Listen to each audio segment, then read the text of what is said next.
Bueno, buenos días a todos. En primer lugar, vamos a presentarnos. Yo soy Rocío Riaño, responsable de comunicación de Amires, Asociación de Miopía Magna. Y yo, Loli Blanco, trabajadora social de Amires y responsable de Servicio de Información y Orientación. Vamos a comenzar hoy con el primero de una serie de 3 podcasts que forman parte del proyecto Acercando las necesidades del paciente con baja visión al profesional, que vamos a ejecutar a Amires dentro del programa Estamos a tu lado, que junto con la asociación Acción Visión España presentamos el programa estatal de información, sensibilización y visibilización de la baja visión y empoderamiento de las personas afectadas y sus familias. Estas sesiones se llevan a cabo en formato de entrevista en directo, con una duración aproximada de 40 minutos más o menos. En ellas contamos con un profesional especialista en el tema a tratar. Comentaros a todos que van a ser grabadas para generar posteriormente el correspondiente podcast y que puedan ser accesibles de nuestra web, que aprovecho desde aquí para recordarlo, es www.miopiamagna.org. Os voy a explicar un poquito el funcionamiento de esta sesión. La primera parte vamos a hacer la entrevista con el especialista, donde nos va a explicar un poquito las pautas de qué es baja visión y todas las características de baja visión. Y la segunda parte la dedicaremos a preguntas si hay de las personas que están conectadas o que nos llegan por chat. Comentaros que la primera parte vamos a silenciar los micrófonos de los asistentes para evitar que se oiga el ruido de fondo, y a la segunda parte de las preguntas las activaremos. Como estamos utilizando una aplicación gratuita que se llama Zoom, nos permite solamente una sesión continuada de 40 minutos, así que no pasa nada. En el momento que pasen los 40 minutos y vemos que tenemos que seguir con la sesión, lo que haremos será empezar otra nueva sesión y os enviaremos a las personas que estáis conectadas otro link para que accedáis a esta nueva sesión. Y aprovecho igualmente para dar los buenos días a las personas que estáis conectadas, que os habéis interesado en participar en esta sesión de directo. Buenos días, Lina. Vamos a esperar un poquito más, a ver si se conectan también Gabriela, Ángeles, Adelina y Juana. Como hemos comentado en esta primera sesión, vamos a profundizar en el mundo de la baja visión. Y en esta ocasión queremos agradecer a Marena Delgado, que es óptico-optometrista, especialista en baja visión y directora técnica de Multiópticas Delgado Espinosa, con la que vamos a contar para que nos pueda dar respuesta a algunas de las preguntas que se plantean en torno a esta problemática y de las que nos llegan muchas consultas a nuestro Departamento de Trabajo Social. Buenos días, Marena, y especialmente muchas gracias por colaborar con nosotros en este proyecto. Buenos días. Ahora mismo se está empezando a hablar mucho del término baja visión, pero no termina de quedar muy claro lo que es. Si bien todo el mundo tiene muy asumido lo que significa ceguera, ¿no?, y lo que conlleva, creemos que no está muy claro y la sociedad no tiene asimilado realmente que existe un término intermedio entre la ceguera y la visión normal. ¿Nos podrías definir en qué se entiende como baja visión y cuáles son los síntomas de una persona que la sufre? Sí, por supuesto. La baja visión es la condición visual que padece una persona con una reducción importante de su visión, que no mejora la adecuada corrección en gafas, lentes de contacto o acertados tratamientos farmacológicos o cirugía. La persona que tiene baja visión sufre una incapacidad para realizar las tareas normales de la vida diaria, tareas cotidianas, como por ejemplo poder leer, como poder ver la cara de las personas por la calle. Las personas con baja visión pueden tener varias afectaciones. Normalmente la agudeza visual, es decir, la visión de los detalles, estará afectada. Y está normalizado un 33% como la visión afectada para clasificación de baja visión. Además, una persona de baja visión puede tener su campo visual afectado. Es decir, en vez de ver los 180 grados de la esfera, digamos, de visión, tener reducidos los laterales por una patología. También se considera baja visión aquellas personas que tienen más deslumbramientos de lo normal, mala visión de los colores, mala visión dependiendo de los contrastes, dependiendo de los objetos. Todo esto influye en la calidad de la visión, no en la cantidad. Tienen mala calidad. Las personas con baja visión ven mermada su autonomía personal y suelen ser personas dependientes y nosotros les ayudamos a conseguir un poco esa independencia. No sé si te ha ayudado con la respuesta. Sí, claro que sí, Amarena. Y después de haber intentado explicar de algún modo y profundizar más sobre el término baja visión, nos gustaría, Amarena, que tú como profesional nos pudieras decir si hoy en día existen datos sobre qué porcentaje de la población sufre esta problemática, a qué sector o qué perfil de edad es el más afectado.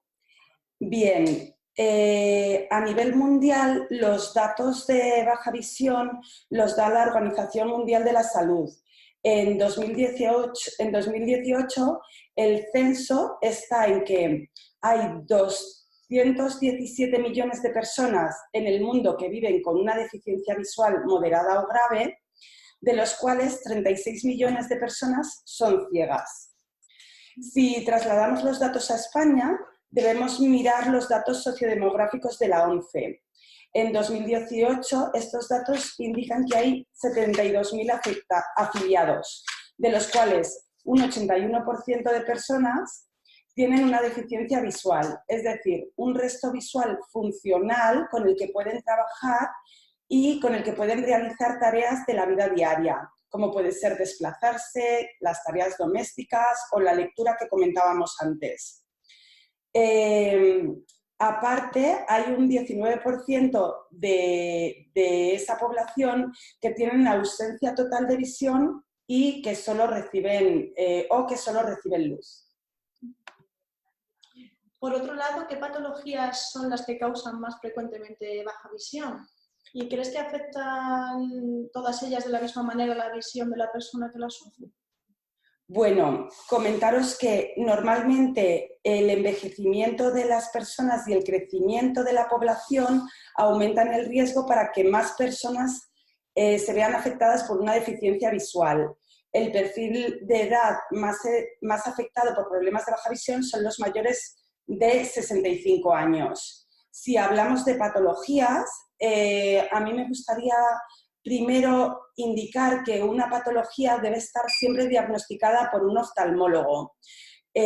Para ello es importante acudir a los chequeos y a los controles oftalmológicos rutinarios y los pautados por los médicos.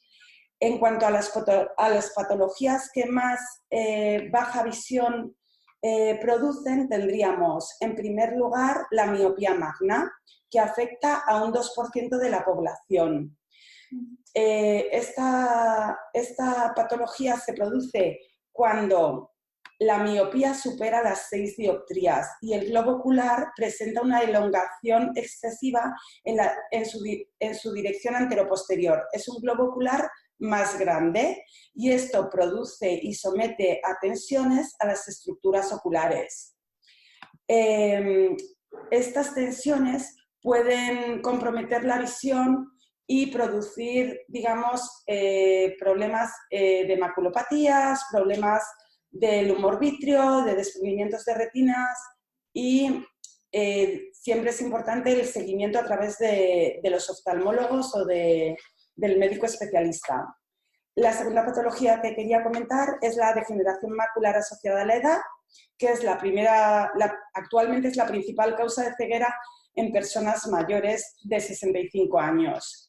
Esta patología se caracteriza por una falta de oxígeno en el área macular y por un crecimiento anómalo de los vasos sanguíneos que forman una membrana neovascular subretiniana. Eso quiere decir que con el tiempo se va a formar una cicatriz en el área macular, una cicatriz de atrofia, que implica la pérdida de visión central. Es decir, las personas no podrán ver detalles pequeñitos, como por ejemplo la lectura será más complicada o ver la cara de las personas por la calle también es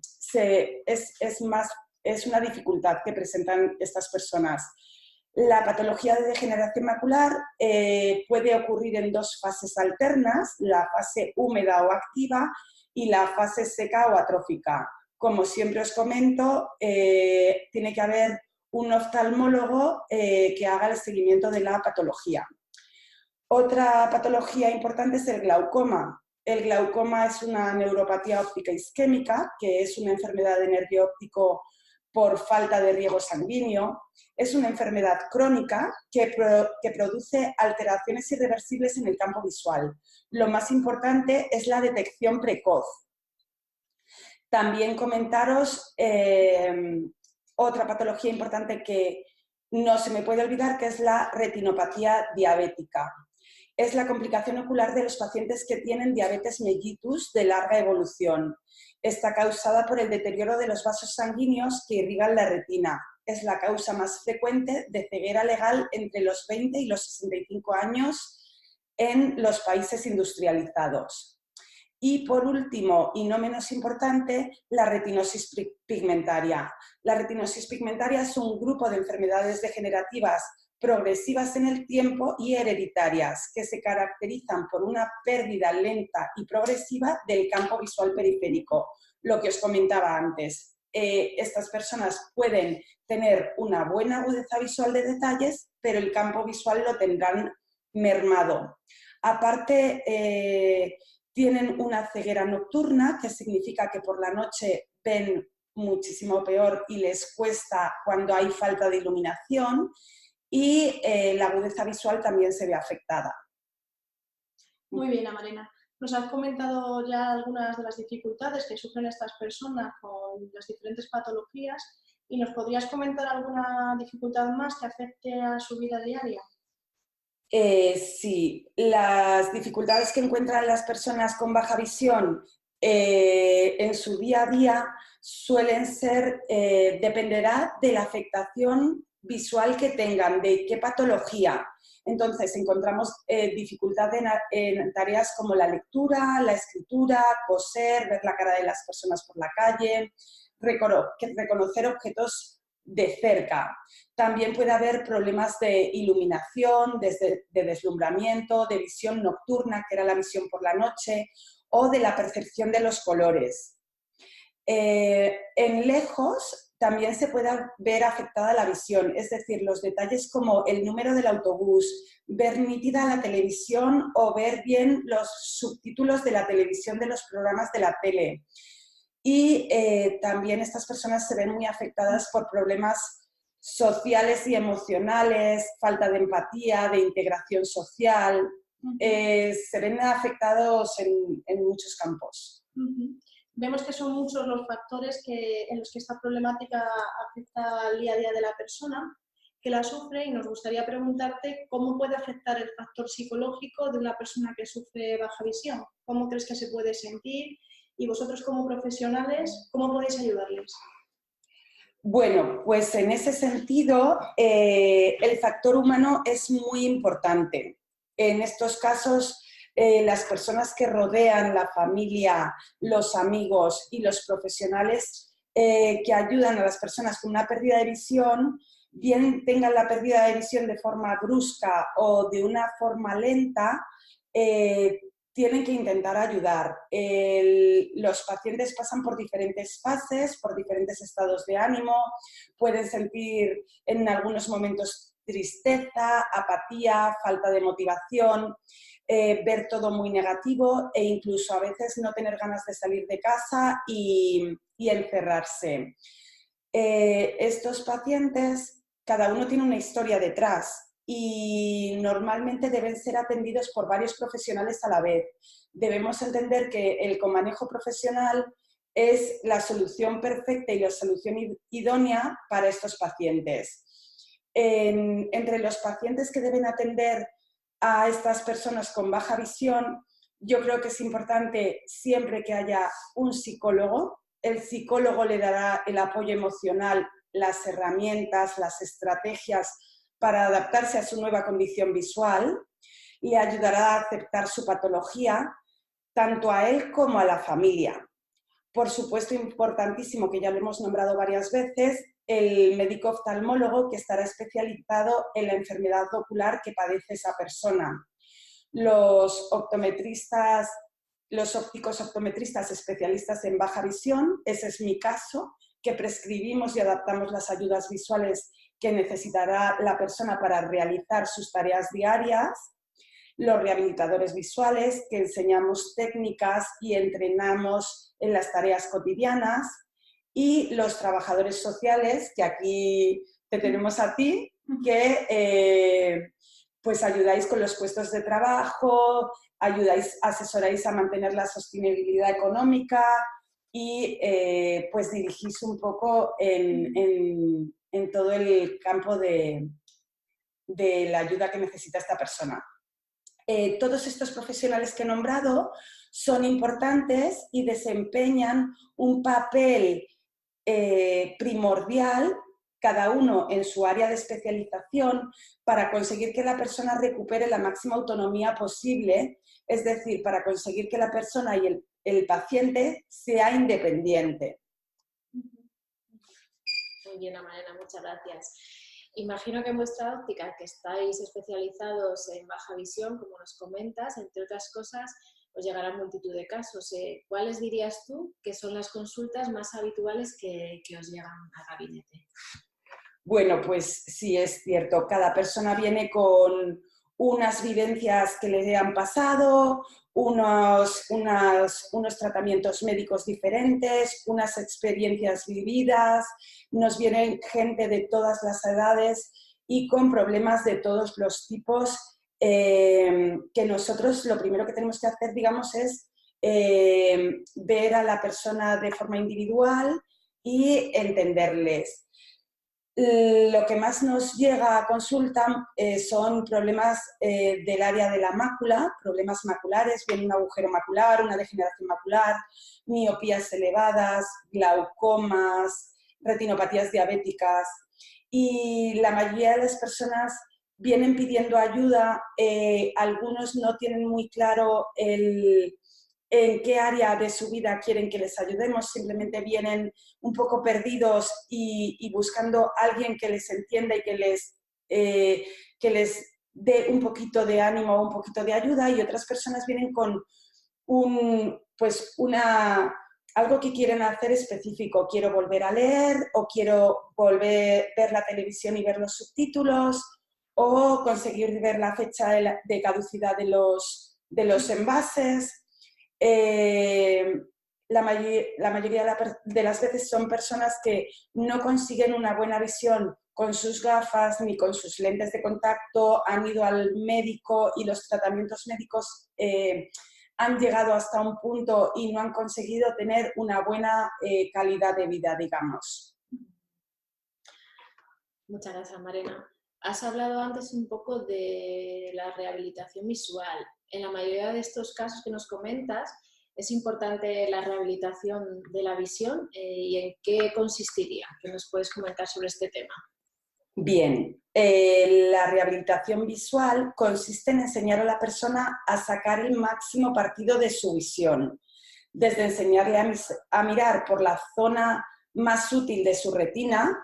Hay muchas veces que los pacientes tienen, por diversas patologías que han tenido o que han sufrido, una visión en la que las líneas rectas ya no están rectas totalmente, sino que las ven un poco torcidas y onduladas, o les faltan áreas en la visión que se llaman escotomas, o tienen la presencia de moscas volantes. Entonces, el rehabilitador visual tendrá que enseñarle a utilizar las diferentes áreas de su retina con las que podrá sacar el máximo partido a su visión.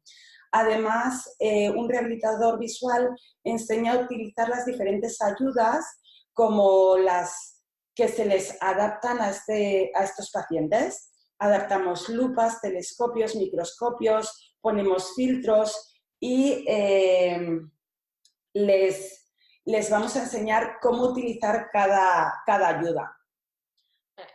Con todo lo que nos has contado, vamos, yo tengo claro que es importante acudir a un especialista en baja visión. Pero ya más allá de que les podéis entender, ayudar en su vida diaria, ¿qué es lo que puede hacer un óptico optometrista especialista en baja visión ya para mejorar la vida de una persona con esta discapacidad, Amarena? Bien, bueno, primero explicaros lo que es un óptico optometrista. Los ópticos optometristas evaluamos la visión de los pacientes con unos exámenes específicos que nos permiten obtener la mejor visión que la persona puede tener. Es decir, mediante exámenes visuales diferentes a los que se hacen normalmente en las ópticas, obtendremos la imagen más nítida que la persona puede recibir. Y con esa imagen nítida, luego vamos a trabajar con unos aumentos que vamos a calcular y con ayudas técnicas aumentaremos la imagen o disminuiremos la imagen para que la persona pueda ver los detalles o realizar las tareas que normalmente no puede realizar. Las ayudas que vamos a poner siempre se deben de probar antes de ser prescritas. Tenemos diferentes tipos de ayudas. Por ejemplo, muchas veces los ópticos optometristas trabajamos con filtros selectivos y filtros polarizados. Yo os he traído aquí dos filtros diferentes, uno con un tono un poco más amarillito y el otro más naranja. El especialista siempre hará las pruebas pertinentes para saber qué filtro es el adecuado para cada patología, para cada persona, porque hay muchas veces que un paciente presenta una miopía magna y un glaucoma asociado, o tenemos una degeneración macular y una cirugía de catarata en el mismo paciente. Entonces, no todos los filtros ayudan por igual a las personas. Los filtros, su función es hacer un corte, bloquean una cantidad de longitud de onda que normalmente nos va a permitir tener una mejor visión, un mejor contraste y nos va a tener una mejor agudeza visual. Aparte tenemos los optometristas ayudas ópticas como las lupas. Lupas hay de muchos tipos, hay lupas de mano, que, por ejemplo, esta, que tienen iluminación, veis que ahí está encendida, cuando la cojo se ilumina, pueden tener diferentes aumentos y los aumentos los va a indicar el optometrista dependiendo de la falta de visión de la persona. Hay otras lupas que no tienen mango para que no las sujetemos, porque hay gente que tiene Parkinson o un pequeño temblor en la mano, y utilizamos lupas de soporte. Las apoyamos en la mesa y la persona lo único que tiene que hacer es moverlas. Como ayudas ópticas tenemos también microscopios, telescopios. Todas estas ayudas tienen que ser prescritas por un especialista en baja visión después de ver cómo es la visión del paciente y qué necesidades tienes. Aparte de las ayudas ópticas que os acabo de comentar, ahora mismo tenemos también ayudas electrónicas. Yo he traído una ayuda electrónica que a mí me gusta mucho. Es una lupa televisión que os la voy a enseñar aquí, se está encendiendo, es esta. Simplemente es como una especie de tablet que detrás tiene una cámara y aumenta el tamaño de los objetos. Entonces, por ejemplo, si yo pongo aquí, veis que yo puedo modificar, aquí estaría mi mano, veis ahí mi mano, y la puedo hacer más grande o más pequeña. Puedo modificar los contrastes, los tonos, poner un contraste invertido para que no deslumbre tanto.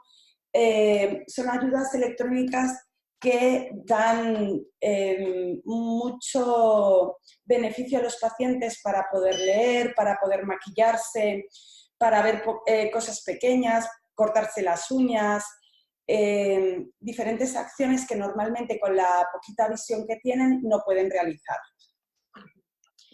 Pues la verdad es que hay muchísimas ayudas y bueno, seguramente que a priori la gente pueda desconocerlas, pero desde el punto de vista de la tecnología como herramienta de ayuda, que sabemos que el sector óptico pues está apostando por ella, ¿cuáles nos podría decir que son los últimos avances que existen en este ámbito? ¿Qué experiencias puedes tener y qué resultados se están consiguiendo? Que nos puedas decir un poco sus puntos fuertes, débiles, porque seguro que has tenido la oportunidad de adaptar este tipo de tecnología. Vale. Siempre la tecnología, lo que os hablaba antes, las nuevas tecnologías que aumentan o disminuyen los tamaños del objeto, encontramos las lupas electrónicas como la que os acabo de mostrar, que hay de diferentes tamaños. Hay algunas chiquititas para poder llevar en el bolso y otras lupas televisión grandes que se colocan encima de una mesa y que nos van a permitir leer un libro o escribir tranquilamente.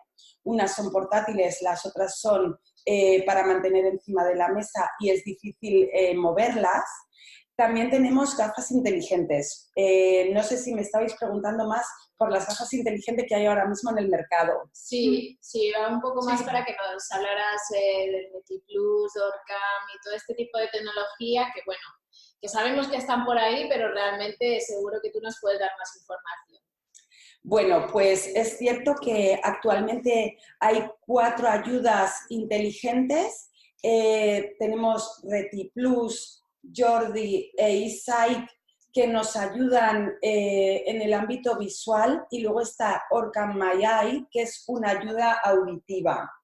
Entonces, yo me voy a centrar en RetiPlus, por ejemplo. Primero, es una ayuda de realidad aumentada que está indicada para personas con pérdida de campo visual periférico, personas que tienen mala visión por la noche y necesitan una ayuda que les meta toda la información que tienen en su campo visual dentro de su tubo de visión.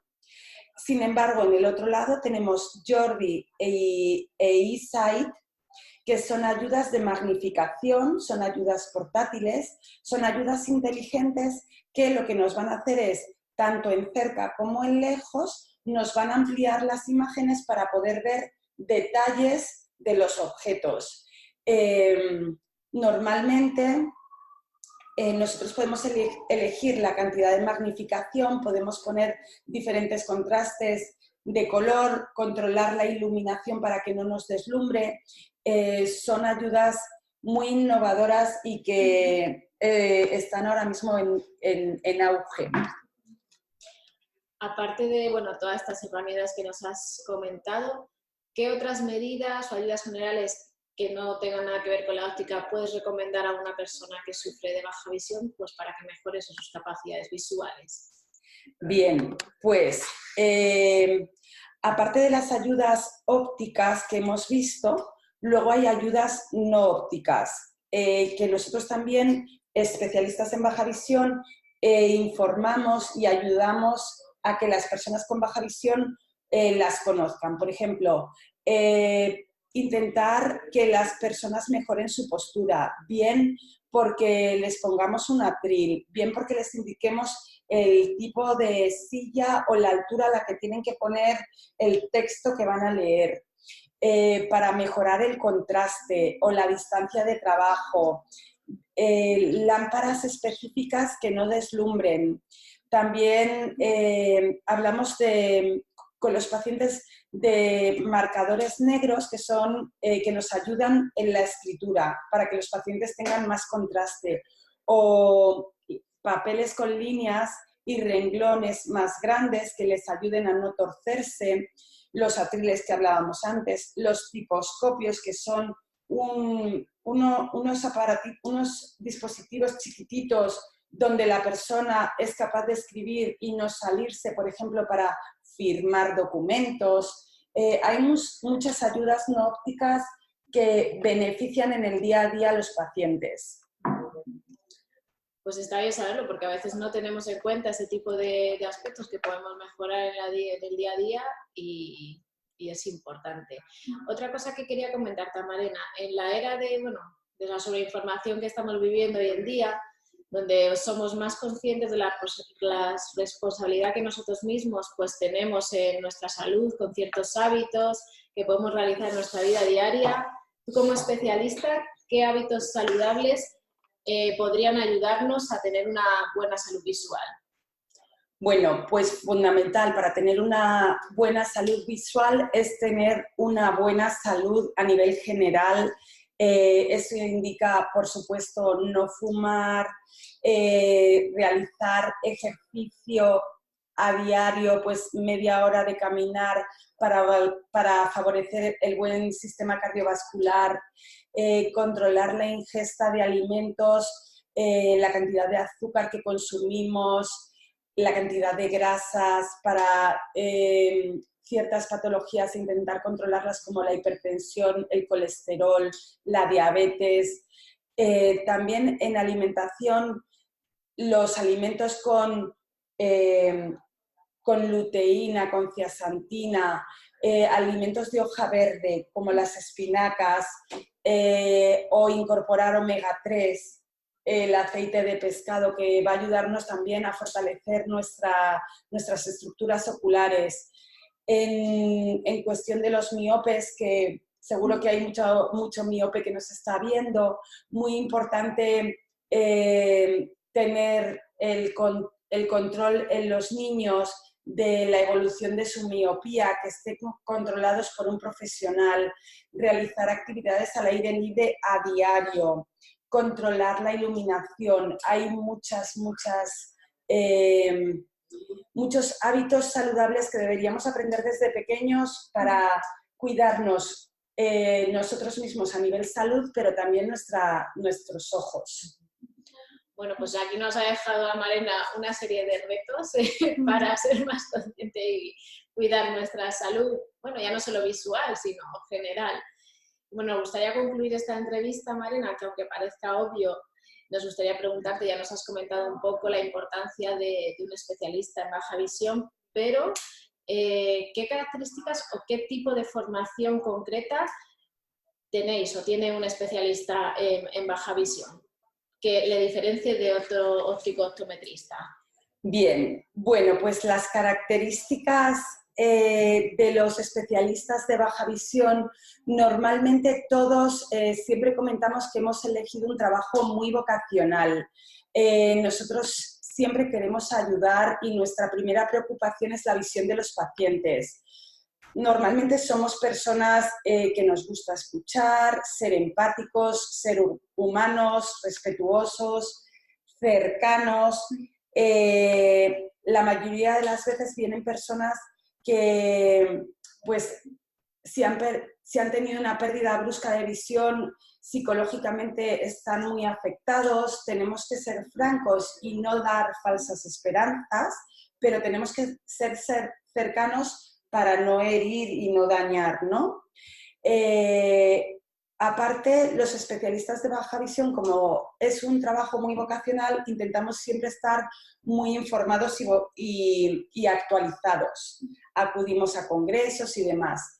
En cuanto a formación, un especialista de baja visión lo primero que tiene que tener es la diplomatura o el grado de óptica y optometría. Luego, aparte, tiene que tener cursos de formación. En mi caso, yo soy diplomada y soy grado por la Universidad Complutense y por la Universidad Europea.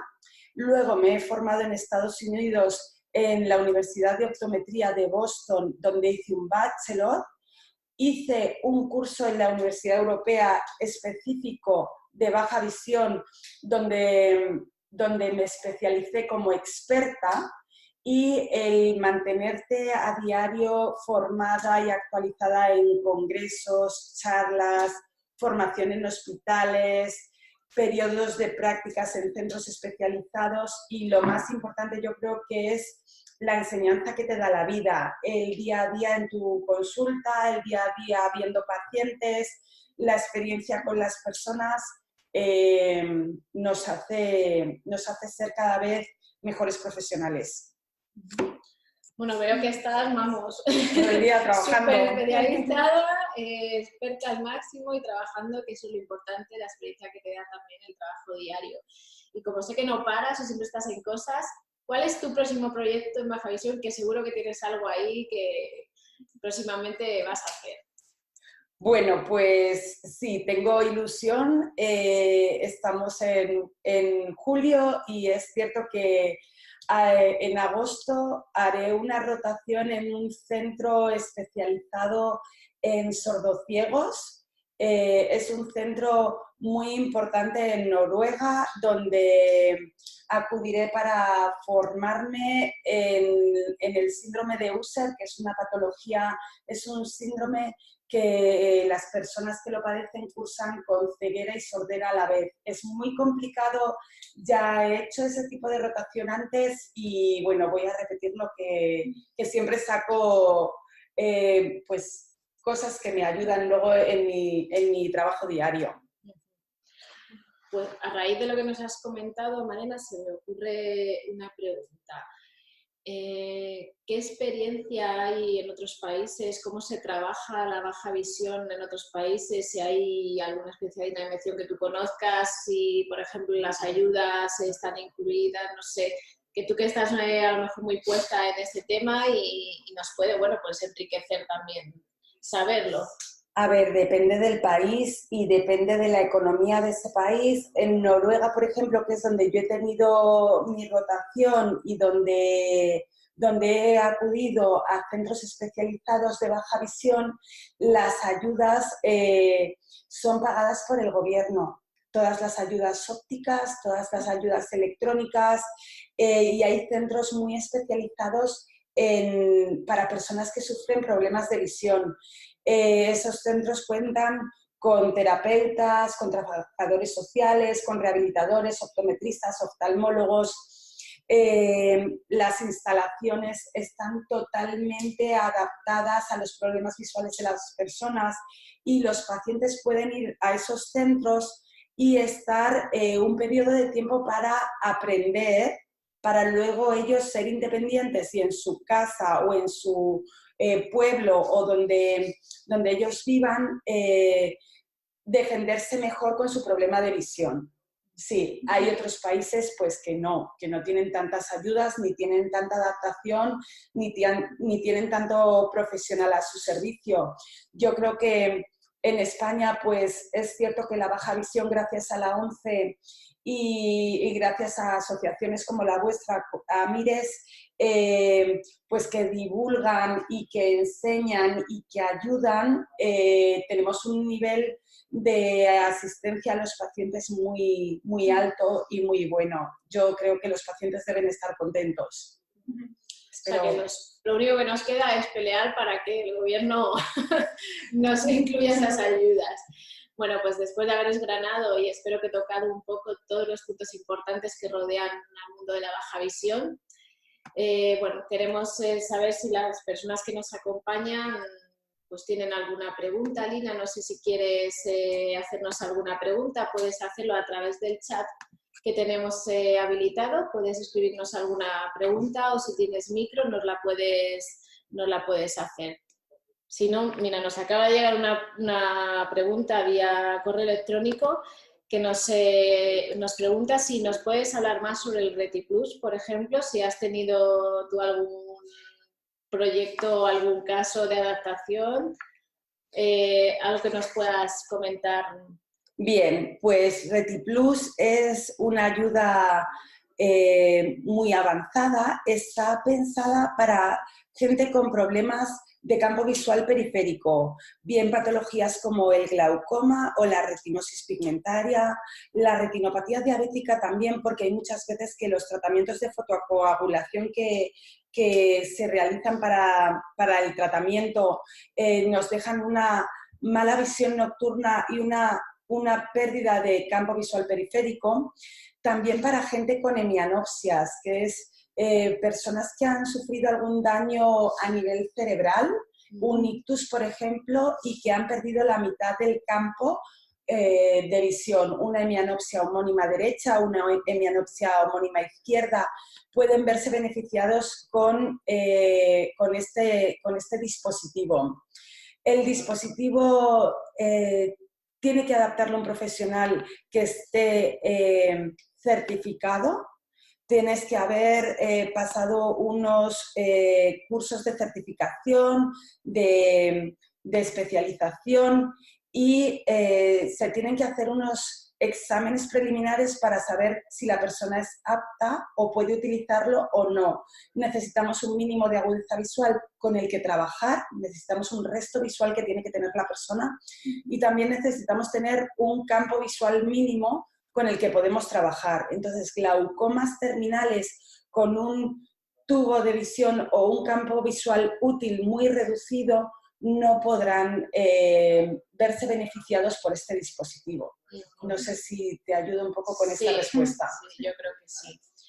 Bueno, pues si no hay más preguntas, damos por finalizado esta primera sesión. Muchas gracias a todos y a todas por vuestra participación. En especial agradecer una vez más a Marena Delgado su participación, habernos dedicado este tiempo para hablar un poquito de la baja visión. Y bueno, comentaros que próximamente organizaremos otras 2 nuevas sesiones en directo.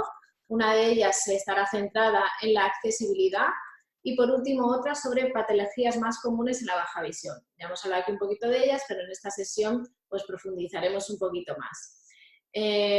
Recordaros que el podcast de esta primera sesión estará disponible en los próximos días en nuestra página web www.miopiamagna.org para que os la podáis descargar y bueno, escuchar todas las veces que queráis.